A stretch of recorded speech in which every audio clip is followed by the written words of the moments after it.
Fala aí pessoal, tudo bom? Aqui quem fala é o Deco e no vídeo de hoje a gente trouxe um convidado mais que especial aqui pro canal. A gente trouxe o Josh Lee Kwai do Command Zone, que é um dos maiores canais de Commander do mundo. E a gente vai perguntar pra ele várias coisas, sobre ele, sobre o canal, sobre o power level do Commander, sobre banlist. Então eu espero que vocês gostem muito desse vídeo. Pra gente foi uma honra poder entrevistar o Josh e falar sobre Commander com ele. Bora assistir então? E o nosso vídeo de hoje conta com o apoio da Kinomats. Se você deseja comprar um playmat com a melhor qualidade do Brasil, acesse já o site da kinomats.com.br e utilize o código de desconto cEDH BRASIL 10 para obter 10% de desconto na compra do seu playmat e ajudar o nosso canal. Confira também a nossa linha exclusiva de produtos no site da Kinomats. Welcome to another video here at cEDH BRASIL, and today we have a very special guest. We have Mr. Josh Lee Kwai from the Command Zone podcast and YouTube channel. Hey Josh, how are you tonight? I'm doing very well. Thanks for having me on your show. Thank you for being here. I mean, we are such fans of your work. I watch all the Command Zone episodes, and it's very important for us that you are here. And so to start the video, I think the first thing that I want to you is to introduce yourself for our viewers. Anything like you want to talk about yourself, like your age, your city, any background that you want to mention. And then short after that, just give us a little bit introduction of the Command Zone for those who haven't seen it yet. Sure. My name is Josh Lee Kwai. I am 43 years old. I live in Los Angeles, California. I co-host the Command Zone podcast, which is a podcast and a YouTube channel. On the YouTube channel, we also do gameplay videos. So we have a pretty popular series called Game Nights with a K, which comes out about once per month. And then we also do another gameplay series called Extra Turns, which is kind of a more streamlined version. Game Nights is more sort of like a reality TV show version of a Commander game. So got into content creation for Magic the Gathering about 6 years ago, almost 7 years ago now. But I come from a filmmaking background, so I was an editor. I worked at Disney, at Universal Pictures, on trailers and promotional materials for some pretty big movies like Fast and the Furious, The Avengers, Star Wars, stuff like that. That's great. That's an awesome background. And what about Magic the Gathering? When have you started playing Magic? And then more specifically, when have you started playing Commander? So I actually started playing Magic like way back at the start. It was near the end of 1993. Some friends, I was in high school at the time, introduced me to it. And I played for a few years and then went away to college and kind of fell away from the game. And then around 2012, late 2012, early 2013, I got back into Magic. I had a nephew who I was teaching to play, and I lived in Hawaii at the time. Mm-hmm.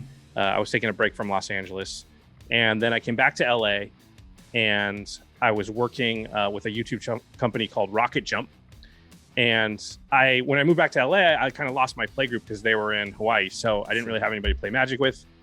And so Rocket Jump, if you don't know, is a big YouTube channel that was run by Freddie Wong, and he has a brother named Jimmy Wong. And Jimmy came into the office one day and had some Magic cards with him, and I was like, "Hey, you play Magic?" And he was like, "Yeah, we're playing tonight." And I was like, "Can I come?" And he was like, "Yeah, of course, we're playing Commander." And I was like, "Okay, what's Commander?" And he said, "Well, look at, he's like, look it up."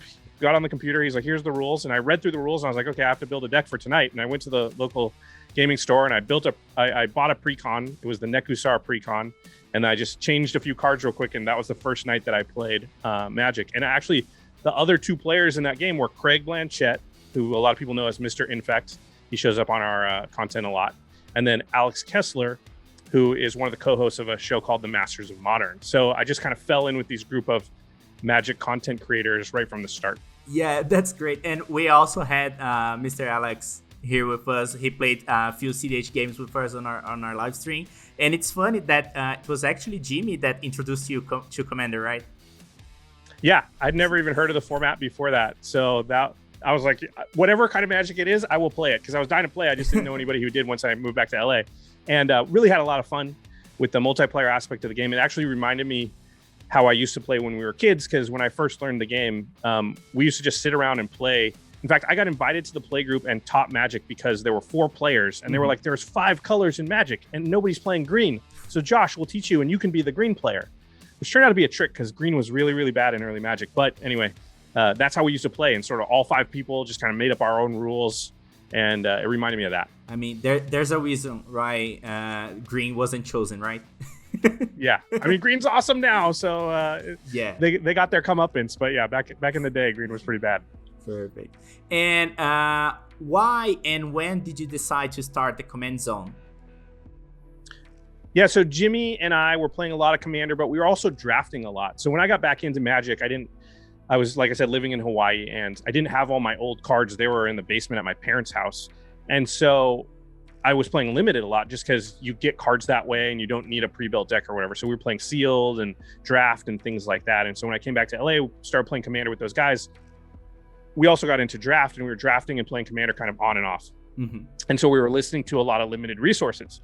And one night, after Jimmy and I had been playing Commander and drafting together for a few months only, we were kind of musing like, don't you wish there was a Commander show like limited resources? Yeah, I've looked for one too, and I just can't find one. And we're in the Rocket Jump offices. They're a huge YouTube channel at that point, 8 million subscribers or whatever. And we're looking around, there's just cameras and microphones everywhere. And I just kind of look around and I go, we could do one. Let's do this. Yeah, we could do a podcast. Why not? I mean, we don't know anything about it, but we have all the equipment. We could do it. And it's Commander. So it's not like you have to have won the Pro Tour or something, right? Like, especially it's 2014.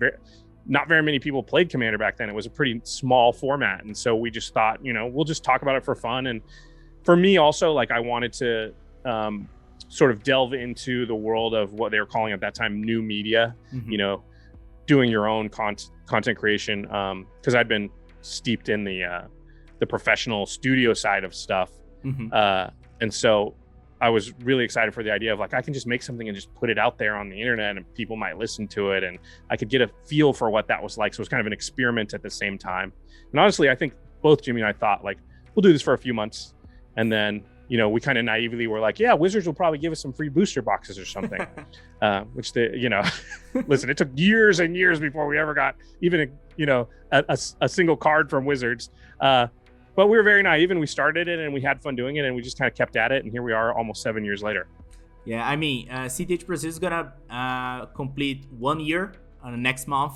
And congratulations. We are kind of in this rough start, it being naive and trying out things and putting ourselves out there and trying to see what people think of us. So I can see myself in your early years as well. Yeah, I mean, I think it's great because so many people just wait and never do it, or they try and wait for the perfect idea or the perfect setup or whatever. And I always tell people like, just start making the content because it doesn't really matter too much for the first 6 months, year, whatever. You're learning so much all the time. I've been working on big movies and making content professionally for 15 years before I started the podcast. And I still learned something every single time we did a podcast. So it's just it's just like start that learning process sooner rather than later. And then, I don't care who you are, looking back a couple years later, you're always going to look at your early stuff and have a warm place in your heart for where you started out. And also like look at it and be like, oh, we learned so much. I bet you're almost at a year. I bet if you look at like the first couple things you did, which were 11 months ago or whatever, you probably go, oh, we're so much better at this now, right? Yeah, of course. We are so much better at this now. Yeah. And I think maybe in the next years we'll be better than we are right now. And I think you kind of just started describing something I was going to ask you next, which is, do you have any tips for content creators, for starters, people who are starting creating their own content, and for people that are out there like for 2, 3, 4, 5 years? Do you have any tips for us? Sure. People who are starting out, I think that advice I gave just a second ago, which is just start making stuff. I think a lot of people are sitting there and they've got an idea, they're sort of dreaming like someday I'm going to do it or whatever, and they're just waiting for the perfect setup, the perfect idea, waiting for till I have enough money to buy that camera or that microphone. Like, stop it. Just start making this stuff.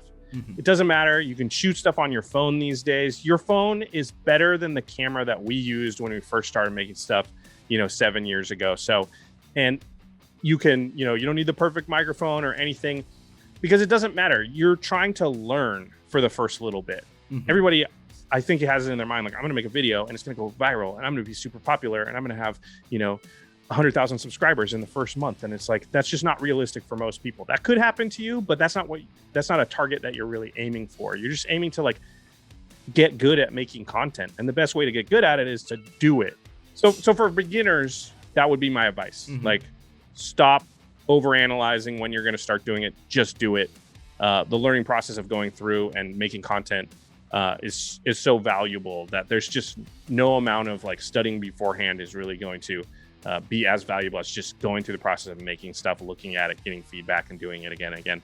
And then for people who have been making content for a while, I think a lot of people kind of plateau or they get stuck in a rut. I think the ability to step back and look at your own stuff with a real critical eye is so important if you want, to have success as a content creator, to be able to really like coldly identify, like, what am I good at? What am I not good at? What can I be better at? If you don't, every time you make something, are you consciously saying, in this time I do it, here's the things I'm trying to do better than I did last time. I'm trying to have better sound this time. I'm trying to have better lighting this time. I'm trying to color my footage better. I'm trying to make it a little bit more funny. I'm trying to make it a little bit tighter. I'm trying to explain myself better. I'm trying to have, the editing be a little bit crisper. Whatever it is, look at the videos that you like and admire, compare those to yours, honestly, and then you don't have to say, oh, my video is going to look like their video tomorrow. It's just like, here's a thing they do. I can do that. And I'm just going to concentrate on that for the next video. And then the next time I'm going to get a little better at something else. And the next time a little better at something else. It's all about like just constantly improving, because if you just brick by brick add a little bit to your toolbox or to your building that you're building every day, then pretty soon you're going to have a house. But I think a lot of people, they just don't have that critical eye and they don't stick with it, and they don't really step back and kind of, figure out what the goal is for each little thing, and stop worrying about the algorithm and the statistics and everything else. If you have great content, everything else will take care of itself. It doesn't matter what you understand about the algorithm if your videos are, not the best they can be. I think that's some great advice. And for those who are content creators, I think this is something that we can think about. And another thing that I maybe want to add is like, think about the community that you are creating content for. Think about what they would like to see, not only in terms of content, but also in terms of what message are you giving to your community. So I think this is something that we should all keep in mind.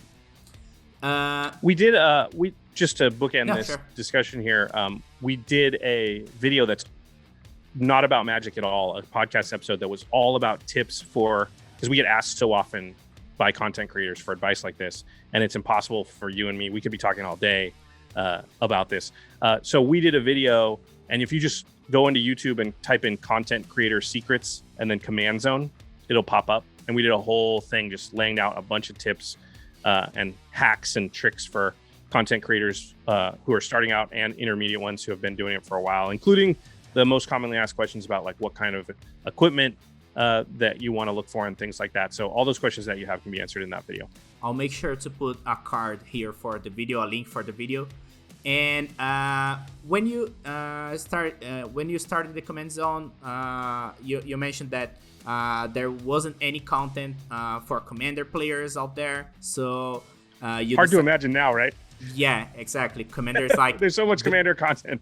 The most popular format right now. 2020 was the year of Commander, for a format that some people here in Brazil some times ago they used to say that Commander wasn't even Magic.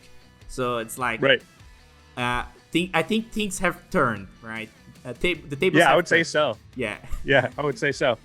Yeah, I mean it's funny to think, but it was only like, not quite 7 years ago, and there wasn't really Commander content that you could find. Nothing that was consistent, right? Like the Professor exists, and Wedge at the Mana Source, they had channels, and they would sometimes talk about Commander, but they're not Commander channels. And if you just looked for content that was just purely about Commander. It really wasn't there. And honestly, like if it had existed, Jimmy and I maybe don't start our podcast about it, because maybe we find a podcast and we're like, oh, they're doing it, and we're just going to listen to them and we don't have to make it. But because there was nothing, we were kind of forced to look at each other and be like, well, nobody's doing it. We could do it. You want to do it? Sure, I guess let's do it. Yeah. And that's kind of how it started. And why do you think players like Commander so much? Well, I think there's two big reasons. One is most players are never going to be like a professional Magic is what I do for a living type of player. And honestly, like most people don't even want to be that, right? Like I don't really want to be a tournament grinder player. Even if I was good enough to be like LSV or Paolo or somebody like that, that's not my personality. I don't actually like sitting in a tournament for 10 hours a day. By like the 6th hour, I'm bored with my deck. I want to go get something to eat. Like I'm not built to grind out tournaments.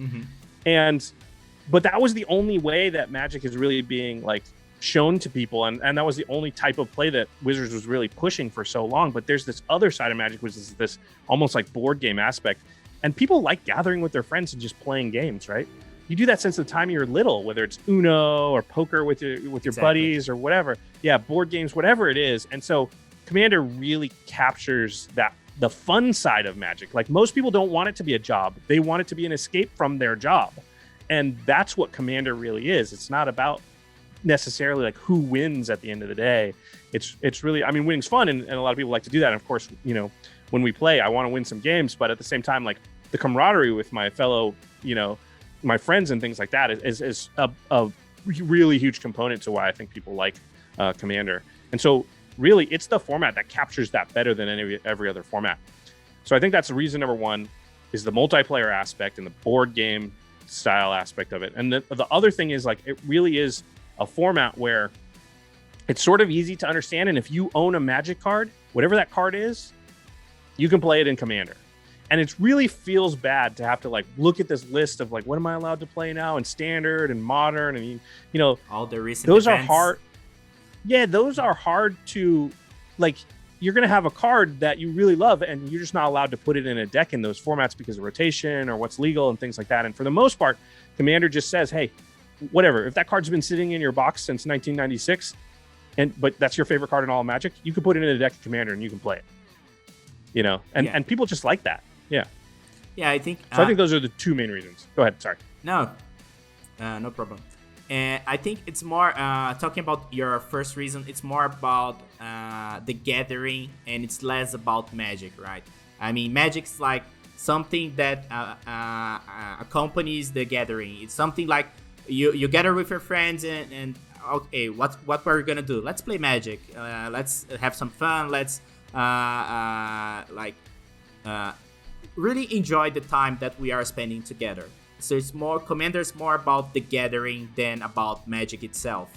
And I think that's, I agree with you on reason number one. That's one of the biggest reasons that I believe Commander is so successful.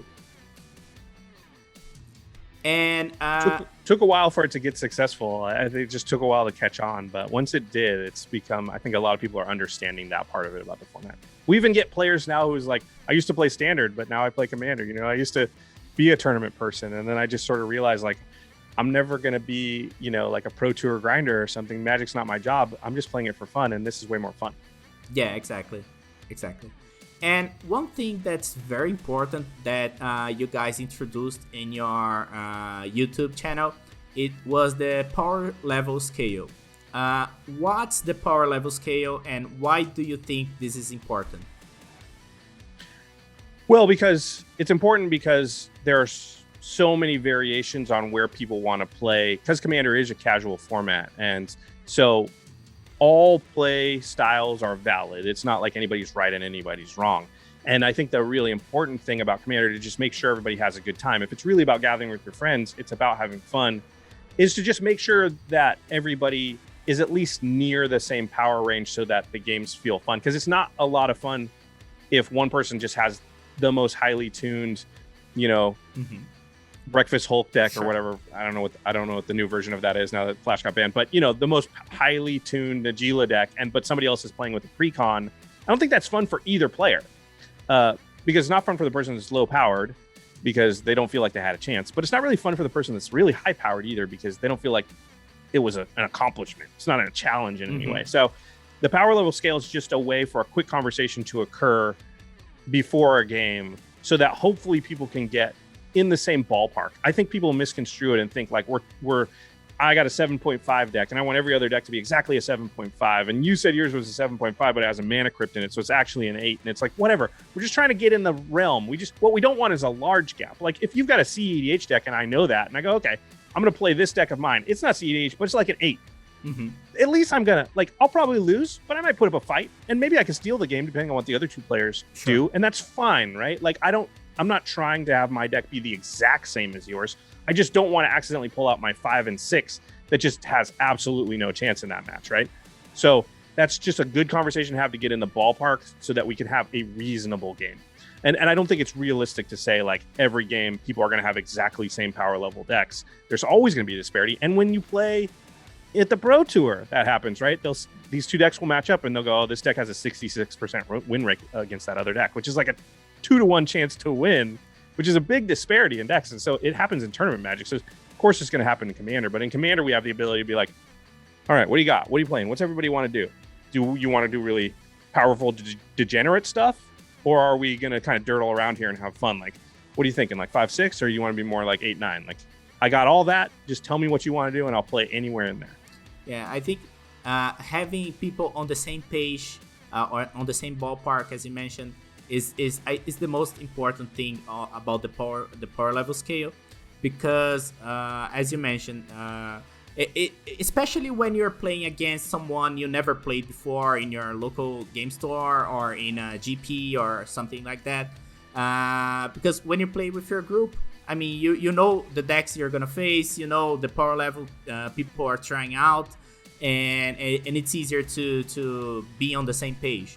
But when you're playing with someone new on your local game store, I think it's very important for you to sit down before the game, as you mentioned, and align. So what are you playing? Is it a powerful deck? Do you have fast combos? I mean, do you have LD or something like that? And to be on the same page, it's very important to make sure that the players will have fun. I think this is the most important thing.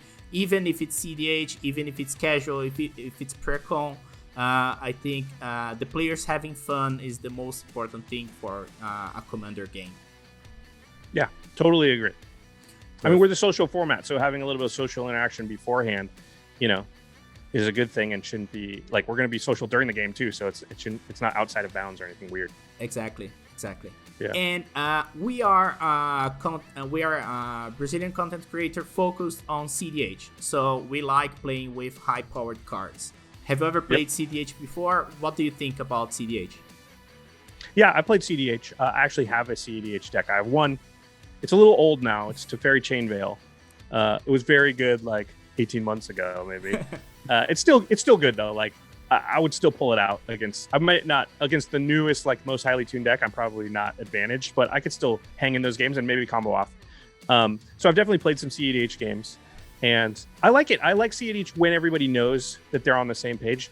My main problem with playing cEDH often is I don't keep up with the format quite enough to always know what's going on. So sometimes somebody's doing something and I'm like, if it's not a deck. If it's a newer deck, sometimes I just haven't kept up. I'm like, I don't actually know what they're building towards. So then it can be hard to, because you have to keep up on the meta more in cEDH than you do in casual, because like, what are the pieces of this combo? But most of the time, whoever you're playing with, hopefully can help you figure that out. And you'll be like, okay, when do I cast my Chain of Vapors? Like, just help me figure that out. That can happen sometimes. Or do I counter that? No? Okay. I'll hold it for they're doing it. Okay. But I think cEDH is fun. And one of the things we do in our play group, before pandemic, right, when we used to get together and play, and hopefully soon in the future we'll be able to do that again, we would play casual Magic. Usually our decks are in the 6 to 8 range, and then the last game of the night we'd be like, okay, it's the last game of the night, we don't want a 2-hour game, we don't want to stay up till 2 a.m. here, let's play one more though, and everybody just bring out your most powerful deck. And so that game was often like maybe not everybody has a cEDH deck, but it would be up there high on the power level. That's when I could play the Teferi Chainveil deck, or I have a Staxi Derevi deck, or a Mizzix deck, and those are all very powerful decks. Yeah. Not all cEDH, but they're up there. And and those games were fun because everybody knows, and nobody's mad because it's the last game of the night, and it's like, hey, if you can win on turn 3, do it. That'll be cool. And we have fun stories from those games too. We're like, remember when you did that thing? That was awesome. So as long as it's just what we were talking about earlier, right? As long as everybody's on the same page, like, it's all great. And I think, people tend to think of themselves as like, I'm a cEDH player, and I'm a casual player, and I'm a jank player, and I'm a whatever. But I think most people are like this too. It depends on how I'm feeling at that moment. Like that last game of the night, I'm a cEDH player, but earlier in that night, maybe I was a more casual player. And the next game tomorrow, I might be, I might be just in a different mood where I feel like playing that. And I think having all those options available to you is good. Yeah, I started as a casual player. I think most of the cEDH players have started as casual EDH players or something like that. And I started becoming a cEDH player when my play group decided to improve their decks and to get better strategies. I think it was something very natural because we all want to win the game. It was like a competitive nature, but a healthy competitive nature between me and my friends. And once I started playing cEDH, I played cEDH like for 3-4 years without even playing a casual EDH game. But recently I have been building EDH decks. So when I build a casual EDH deck, I think about a theme, and I built the deck specifically on this theme. So I built a 5-color Niv Mizzet deck focused on cards placed in Ravnica. So all the cards in my deck are cards placed in Ravnica. Now I'm gonna build a Markov deck. All the cards in my deck are vampire related. All the removal spells are they have the flavor of Sorin, or they are Victim of Night or something like that. So I think that's a very fun aspect of the game that I was missing while I was playing cEDH, and now I'm finding myself having fun again playing casual EDH games. And I think if you have a balance between what you play, maybe you play more cEDH, maybe you play more casual EDH. But as you mentioned, if you have a cEDH deck that you want to play sometimes, or if you have a casual EDH deck that you want to play sometimes, I think that's the perfect balance between the power level and having a deck that you can play in different situations. I think that's a good thing to have. Yeah, I mean, we're humans. We're complex beings. We are not one thing. So it's totally fine to, have your foot in both things. And I think finding those restrictions that help you have, the casual nature, finding those themes and having fun with that. Like, that's great. It's great to be able to do both, right? Exactly. And can you tell us a little bit about the CAG and what's your role in the CAG? Sure. So the CAG is the Commander Advisory Group. And so the Rules Committee is made up of 4 members, and they are in charge of Commander. And it's not Wizards of the Coast, it's the Rules Committee. And for a long time, it was just those members making all the rules. And they decided a couple of years back that they wanted to solicit outside opinion and be able to sort of get outside of their little biodome and get some perspective. And so they asked a few of us to join the CAG, the Commander Advisor Group. And it is what it sounds like. We're an advisory group. So we don't actually make any of the decisions. We don't have a vote or anything like that. But we do have a voice. So they will ask us or tell us like, hey, we're considering this, or we're thinking about that, or there's some questions about XYZ, or even open-ended stuff like, are there any cards that you think right now we might think about banning? And they sort of say, make your case. And so we just advise them. We give our advice, our perspective, and it just allows them to sort of not be only in their own bubble. And the CAG as a group is a little bit different than the Rules Committee. So the Rules Committee, they need to come to consensus in some way to make the rules that they make. But the Commander Advisory Group, we're all separate individual advisors. So I don't need necessarily to come to a consensus because that's not my job. We're not trying to like, the Commander Advisory Group is not trying to like, I don't know, form a united front and get something to happen, right? That's just not how it really works. So I say what I think, then another KEG member says what they think, and another KEG member says what they think. And it can all be different stuff. And it's not our jobs to convince each other. It's just our jobs to present what we think is the best advice to the rules committee, and they kind of do with that what they will. That's great. And in your experience in the KEG, how difficult it is to balance powerful cards that are available in Commander, such as Mana Crypt, such as Paradox Engine once was, or and the players having fun playing Commander. So how difficult it is to balance this kind of stuff? It's difficult. I think, you know, the rules committee is not super interested in balance in a traditional sense. They're not trying to make Commander like a tournament viable format. They've often said like, hey, listen, this is a format that if you want to, you can break it. And it's not really their goal to make it unbreakable. So for just for the record, I was against the Paradox engine banning, but I just want to put that out there. But there are certain cards that the rules committee considers as to be like signposts, I guess, that are sort of emblematic of effects that they don't think are healthy and don't want to encourage you to play. So they might not ban every card. That's why a lot of people come with arguments and say like, why is this banned and these other two things are not? These are even, you know, these are even a little more powerful maybe than the thing that got banned, and it doesn't make any sense. And I've said that before. And once I got on the inside, I kind of understood their thinking, which is like, listen, we're not trying to ban everything that does that. We're banning the one to say, hey, look at that. Anything that's like that, maybe think about not playing it. We don't want to ban all of it though, because we don't want a ban list that's, you know, 500 cards long. So we're just trying to give you some signposts that kind of, you know, push you to just think about it. Like, hey, maybe don't play, you know, the card that untaps all your stuff every time you do anything so that you take 45-minute turns and everybody's bored, you know? But are we going to ban every card that has that kind of effect in the game? We can't. It'd be crazy.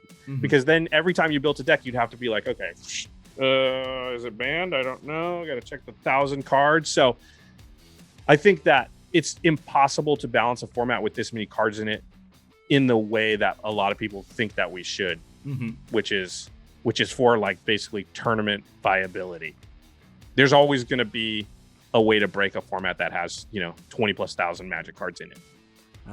And the only way to fight that would be a ban list that's just untenable. You just couldn't do it. Exactly. It makes perfect sense to, I mean, the ban list in Commander, as you mentioned, Commander is a format that you want to play all the cards that you have in your collection since you started playing. You want to play one card, you know that this card have a place in Commander, and I think that's a great aspect of the game, as you mentioned before. And having a great ban list, a large ban list, I think it would ruin Commander in a sense, right? And but one thing that I want to do here is, I don't know if you can answer this. Let's put you on the line. And sure. 2 cards that you would unban, and 2 cards that you, or 1 card that you would ban from Commander. 2 cards that you would unban. One that's like a reasonable card, and one that is a hot take from you, and it can't be Paradox Engine. Okay, I don't know if these are hot takes, but I would unban Biorhythm and I would unban Coalition Victory. And I would basically unban every sorcery speed I win the game effect that's like 8+ mana. There are too many. Like Expropriate exists, and Tooth and Nail exists, and it's just whatever. If you want to play an 8-mana spell that will conditionally win you the game, you know, fine. It's totally fine. I think it's fine to say that that's fine in the format too, because if you get to the point where you resolve a huge spell, then, you know, what's the difference between Torment of Hailfire and that? Like, I just don't. So those are the cards that I would look at banning, and I would take off more than just 2. I would just say, hey, listen, if it's 7-8 mana and it's a sorcery, and the reason it's on the ban list is because when you cast it most of the time you win, let's take it off the ban list. That's totally fine with me. I don't mind. There's already all the time people are resolving a big sorcery and winning the game on the spot late in the game. Like, that's totally And yeah, no one's getting mad about it. So I don't see why Coalition Victory would be much worse. And then a card I would ban is a lot harder because I don't think there's actually a card that I would ban right now. Mm-hmm. I think the format's in a pretty great place. That's a fine answer. There's cards there's cards I don't personally like, but I don't think I would take them away from the whole community because I don't like them. Mm-hmm. So yeah, the cards, that I don't like are like Jeweled Lotus, Hole Breacher I don't like too much. Mm-hmm. But I would not ban those cards. I'm trying to think, like, if somebody's like gun to my head, you have to ban something or I'll pull the trigger. I think I just take one for the team there. I'd have to get shot. I don't know. I can see that. I can see that. I mean, Josh, it's been. What do you think? What would you ban right now Me, as a cEDH player? As a cEDH player, I think I would ban ad nauseam. I don't know if you are catching up with the cEDH meta, but all the decks. I mean, it's been a problem for a while. Yeah, it's been around for a while, but now with all the recent cards like Jessica's Will, all the rituals that we have, Dockside Extortionist, and it's been pretty easy to cast ad nauseam early game, and with 40 life, all the cards in the cEDH deck are low CMC, and I think ad nauseam it's like taking over the cEDH meta for. It's been around, but now it's taking over the cEDH meta. So I think maybe ad nauseam would be a card that should be banned, or some people advocate for banning Tessa's Oracle. I don't know if Tessa's Oracle is the problem, but I think the cEDH meta in general it's in a good place right now. It's not as it was when we have Flash, because Flash was very degenerate for the reasons you should know. But I think this would be my two cards to keep an eye on.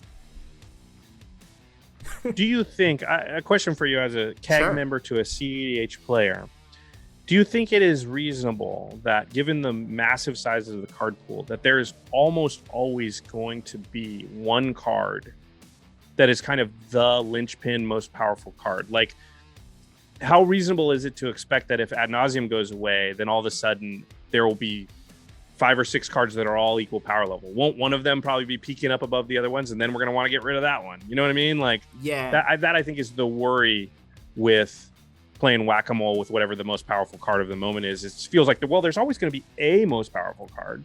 Yeah, I mean, let me correct myself. I don't want ad nauseam ban in Commander. I don't think it's... You would just ban it if you had to. Yeah, I mean, okay. From a cEDH perspective, it's a card that's taking over the cEDH meta, but it's not ban worthy. It's pretty healthy in casual EDH decks. Casual EDH decks usually have a higher CMC in their deck list, so I think ad nauseam is fine. It's not... I don't want ad nauseam ban at all. I was just thinking from a cEDH player perspective. And I totally agree with you. I think maybe if we start banning things that are too powerful, there will always be the next card that is too powerful in now given the changes in the meta and stuff. So I don't think it's healthy to start banning everything that's way too powerful. I think the job that the rules committee and the CAG do, they're doing a great job, because I think right now Commander is in the best place it ever was. So, which is maybe why it's become so popular. Although it became popular as this was all happening. But yeah, I agree. I think the flash banning was something that got argued a lot, but I was in favor of it, and it seems to have done what everybody hoped it would do, right? Like, if ad nauseam's the worst card or the most powerful card in cEDH, it's a lot better than something like Flash, because at least ad nauseam feels more stoppable than Flash, right? So of course, ad nauseam, Tessa's Oracle, they are all cards that we can interact. We as in cEDH players, we are ready to face those cards. And the problem with Flash was like you can't even brainstorm in someone else's end step, because you could be flashed and lose the game instantly. So it's it was very degenerate, and it's not something that we are facing right now. cEDH is in a good place, EDH is in a good place. I would like to see Paradox Engine unbanned, but I think we'll never see that again. I mean, never is a strong word, but Paradox Engine was so much they fun. did unban. Yeah, they have done some unbans, so there's hope, I think, someday. Yeah, I was definitely disappointed, and I've been public on the record about this when the Iona and the Paradox Engine ban happened. I did not think that those cards were ban worthy. So, I mean, it is what it is. Like I said, I'm just an advisor, so they ask me what I think. I tell them, I make the arguments, and then they make the decisions. And course, you know, that's the thing that happened. But I'm with you. I wouldn't have banned Paradox Engine. Yeah. Listen, it's a very powerful card. A lot of people are going to get mad at me because I said that. Like, what? I can't believe you think Paradox Engine should be illegal. But you know, it's on par with a lot of things. Yeah, of course. So, yeah. Well, I mean, it is what it is. Yeah. One card that I would ban is without Kainori. No. Actually, I get a phone call. I gotta go. Josh. And no cEDH player ever, man. Every time I talk about that card, every cEDH player I know is like, "Stop talking about it. That card is bad." No. I get it. And it's this bad is in cEDH. This is a terrible thing to do. I mean, it's not because it doesn't play cEDH that the card is bad. Come on, guys. Right. Yeah. It's been a pleasure to have you here. I think we run through all of the questions that I wanted to ask you. To close, to finish here our video, do you have any message for the casual EDH players in Brazil or worldwide, and the cEDH players as well? I mean, I don't make a huge difference between the two groups, right? I think everybody's a commander player, and we all enjoy basically the same things, even if the cEDH players are trying to win a little bit harder maybe than the casual players. But, you know, as you said, it's still, we're playing commander, so we're still mostly about the gathering and the fun aspect. So I would say, you know, my message would be, you know, just talk to each other, just give each other a break too. You know, I think I see it, and honestly, I see this more from casuals than I do from cEDH players. I think they're worse about the power level thing than cEDH players are. cEDH players, and one of the great things about cEDH is that everybody's on the same page about what's happening. And so they don't tend to be real upset when somebody combos out or does anything really. They're just like, yeah, I signed up for that and I'm trying to do that. The casuals have more of a sliding scale and tend to get more upset or salty about things that they see as like, you know, unfun or whatever it is. And I would just say, just give people a break. And I'm talking about the people who are mad when somebody combos out or does something. They're so fast to be like, that person said their deck was this, and it's really a cEDH deck. And it's like, why do you think it's a cEDH deck? Because it comboed out. It was turn 15. It was 7 cards to make the combo. That doesn't make their deck a cEDH deck. They were probably telling you the truth about how powerful their deck was. Somebody has to win the games. Usually, if you're just honest with yourself, you're probably mad because you didn't win the game. Just be like, I didn't win that game. That doesn't mean that the other person who did win is evil or lied to me or something else. Somebody's got to win those Magic games. Guess what? Let's shuffle up. Let's play another game. That'll be more fun than being mad about it. Yeah, so that's what I'd say to everybody. Just talk to each other and just give each other a break. Just when the game's over and you're a little bit salty about it, take a deep breath and realize that you're probably salty because you lost, and it probably has nothing to do with the person that won. Yeah, and I think I would like to add something to what you said. I mean, it was very important hearing this message because people always tell that cEDH players are the problem, or cEDH players pub stomp casual players and stuff like this. And it's not always cEDH, because cEDH players always seek to play against other cEDH players. We don't want to play against more casual decks because it's not what we want to do. If we want to play in a more casual game, we'll trade decks, we'll change decks, and choose a deck with a lower power level. That's what we usually do. So what usually happens from my perspective is someone that wants to play with a high power level deck, like such as 7 or an 8, and it's playing against someone which is a 5 or a 4, and this gives this person that is playing the 5 and the 4 the perspective that they are playing against a cEDH deck. It's not what's happening.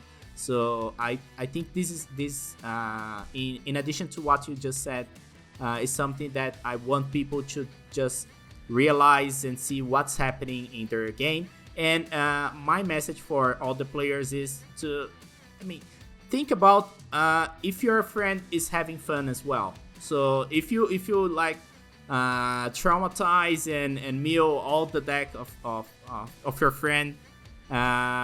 Is it fun for them to keep watching you play like for more 30 minutes, 1 hour while this person's dead? Or, I mean, think about what you are doing, think about the fun that your friends are having. And as you mentioned, the game needs to end in a way or another. So don't be salty if someone wins the game. And for the cEDH players or for the high-powered players, don't ruin the fun for the other players. Talk before the game. And I think this is the most important message for this video, right? Yeah, I believe that's probably the biggest sort of stumbling block in the format at the moment, which is just that disparity between the understanding of what the power levels are. And it's always going to be there to some extent, but I think we can mitigate that by just communicating and just thinking of each other as people. And like I said, give people a break. Exactly. Even when we had an Extra Turns episode that came out last month, and if anybody watched it, it's the one with Zada Hedron Grinder just kind of has an explosive turn and wins pretty early in the game. Sorry if I ruined it for you. I should have said spoiler alert. Spoiler alert! And there was a lot of people like upset, saying like, well, that person with the Zada deck clearly brought like a much stronger deck than all of the other players. Here's the thing. All 4 players played those 4 decks against each other on Spell Table the night before 4 to 5 times. They determined, based on those 4 to 5 games, that the decks were about even. And then they played that game, and the Zada player, Manson, who's one of our editors, just happened to draw a really good succession of cards and kind of win off in a moment where nobody happened to have removal. And that doesn't mean that his deck is vastly more powerful than the other decks. Have you never watched a game of Magic like on the Pro Tour between 2 pros where the deck that's 33% chance to win against the other decks pulls off the victory? That doesn't make that deck more powerful. It just means that Magic is a game of variance. It's a game of skill. And sometimes those things come together and make something look really good in the moment. Just because do you play basketball? Just because I hit a jump shot, a 3-pointer, doesn't mean I'm going to hit that 3-pointer every time I throw it up there, right? Yeah, exactly. Yeah, so just because a deck had a really good showing doesn't mean that it's a 9 or a 10 on the power scale. Give the person a break. Give them the benefit of the doubt. If they said it was a 6 or a 7, it probably is a 6 or a 7. That doesn't mean it can't have a good draw and look really good one game or 2 games. So, yeah. Yeah, I think so give people a break. Yeah, I think that sums up pretty good what we are discussing. And if people want to see the command zone, where can they find you? Sure, just type the command zone into your YouTube search bar, and we're going to pop right up. You can also type in Game Nights with a K. Mm-hmm. If you like listening to podcasts and audio versions of stuff, we're on all the normal, Apple, iTunes, Stitcher, all the stuff. We're pretty easy to find. So, yeah. Perfect. Thank you so much, Josh, for being here. And I think to finish the video, can we just say the famous words that you say every start of the game? Yeah. First of all, before I say it, thank you for having me on. It's been a pleasure. Hopefully, at some point we'll get to play a game on stream or something. I know we've been trying to make that happen. I've been working on an Orvar deck, which might end up being a cEDH deck when it's all said and done. So I didn't mean to, but it might happen. So I might have something worthy of your stream. So I will try and come on at some point. Then we can truly say only one may stand. Thank you so much, Josh. Thanks for having me on. It's been a pleasure.